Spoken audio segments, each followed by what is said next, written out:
Hello and welcome back to the channel which discusses all things aviation. Angelo TV welcoming you back. In the evening of 23 May 2021, a Ryanair aircraft, a Boeing 737-800, was forced to land in the territory of Belarus by the military there.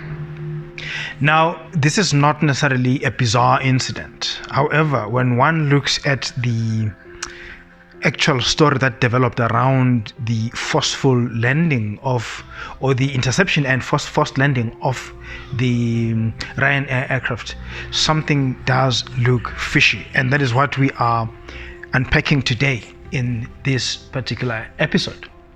So I've done a video before on when the Air Force can intercept an aircraft flying in the airspace of that particular territory, and you can watch that video. I'm going to link it up here. But today's discussion is a little bit different. How so? The Ryanair aircraft left Athens in Greece. It was routing direct Lithuania. But as soon as it entered the airspace of the country of Belarus, two military fighter jets, flanked it and directed it to land at the nearest airport in Minsk.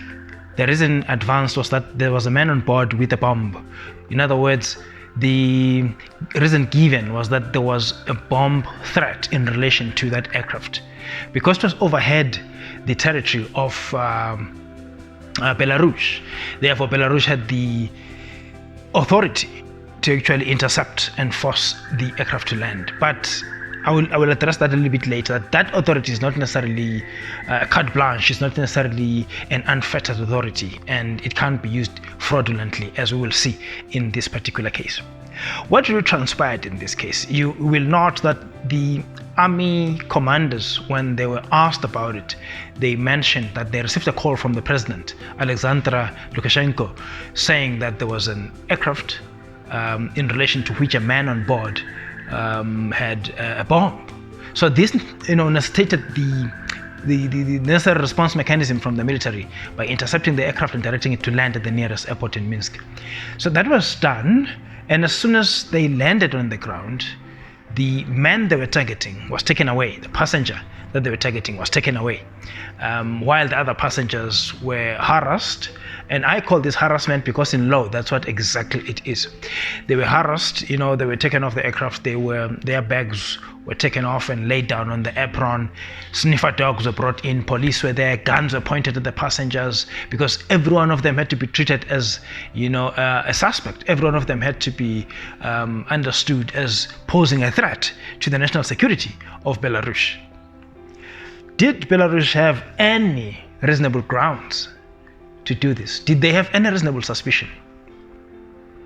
That's what Alexander Lukashenko would want you to believe.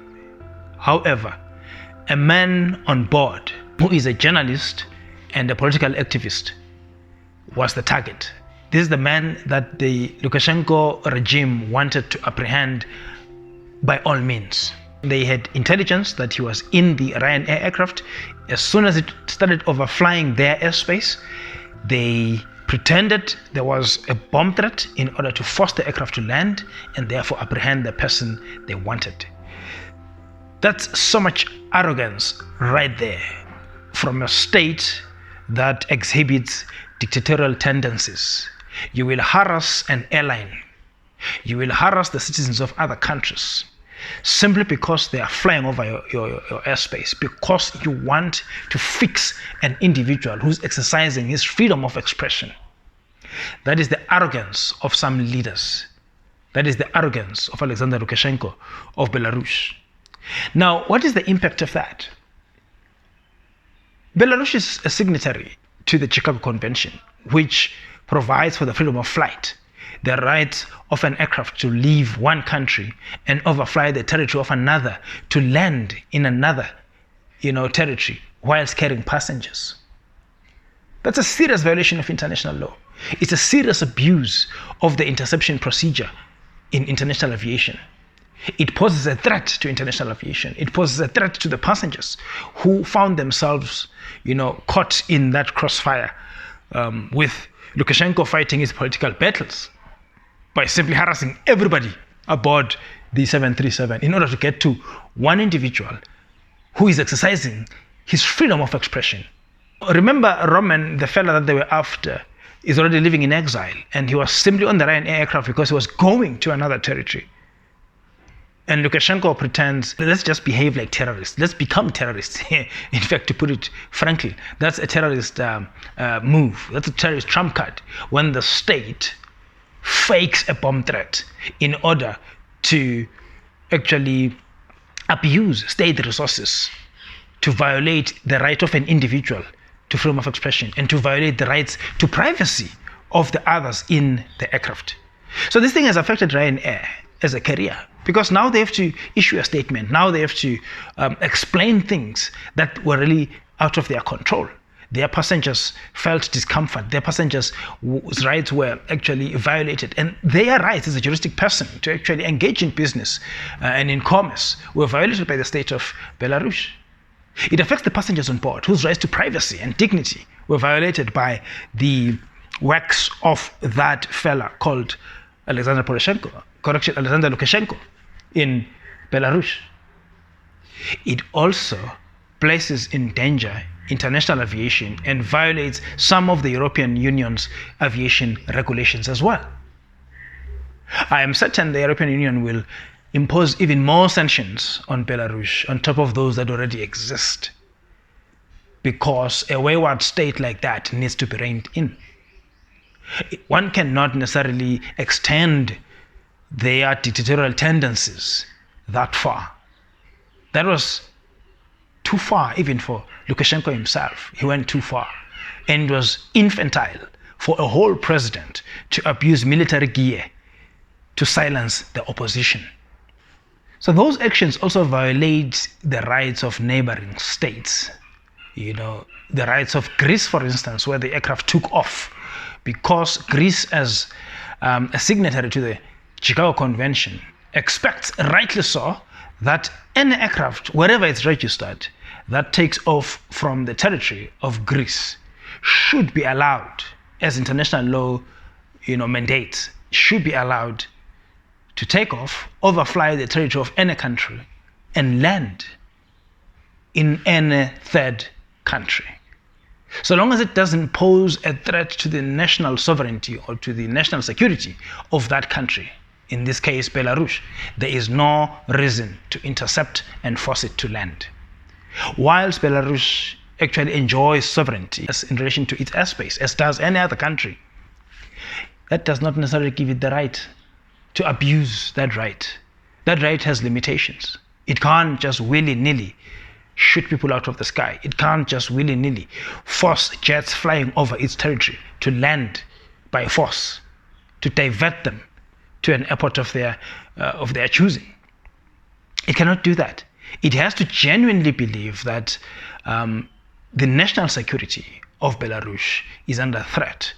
And in this particular case, no amount of reasons brought forward by Alexander Lukashenko and his government can justify their actions. They did not at all believe that the national security of their country was under threat. They simply wanted to procure custody of Mr. Roman fraudulently, and that violates international law. Because of their arrogance, they don't care who gets hurt in the process. As long as their political ambitions are met, they will ground an entire 737-800 just to show this individual and all other opponents that they don't care about freedom of expression. Such is the state of aviation in Europe right now. We hope the European Union will do what has to be done. We hope that they will make an example of Lukashenko and his goons. Hopefully other countries will start banning aircrafts. In fact, their national carrier, the Belarusian national carrier, should be banned by other countries from entering their airspace, because there is no guarantee that once it enters Belarusian airspace, the passengers on board will not be violated by a government that doesn't care about fundamental rights. Interceptions of aircrafts in this sense often happens when a threat is discovered on board and the crew will stroke 77 in emergency. If it's an interference, they will stroke 7500 because the aircraft has been interfered with, and then they will inform the authorities what sort of emergency or what sort of interference they are, dealing with. Needless to say, the state over whose airspace they are flying will then dispatch the military to escort the jet to a safe landing space where anti-terrorism measures will then be put in place. In this case, that was not necessarily what happened. It was the government pulling a hoax, one of those fake codes, one of those fake bomb threats. This goes against all of international aviation law, and Lukashenko and his goons must actually be prosecuted for this, because it's childish, it's infantile. So that is what transpired with the Ryanair aircraft that was forced to land in the territory of Belarus the other day by Belarusian military jets. I hope it illuminates a little bit of the issues at play in that particular situation. It's not just an issue of aviation, it's an issue of international law as well. It's an issue of compliance or non-compliance with the Chicago Convention. It's an issue of violation of the rules of the law, or the rules of the air that emanate from the European Union. It's a situation that shows how other states need to rein in wayward states like Belarus, who need to actually be forced to toe the line, because they are threatening the lives of everybody, including passengers, including airlines which are trying to make money by overflying the territory of Belarus.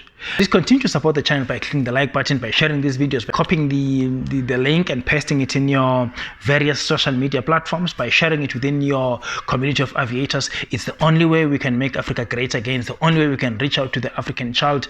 And if you do so, indeed, we shall all grow. And remember that our mantra in this platform is that with every hour, the cockpit beckons. So whatever it is that you are busy with right now, every hour counts, so keep adding those hours. Indeed, with every hour you add, you're getting closer and closer and closer to your goal. Until next time, Angelo to be signing out and saying cheers.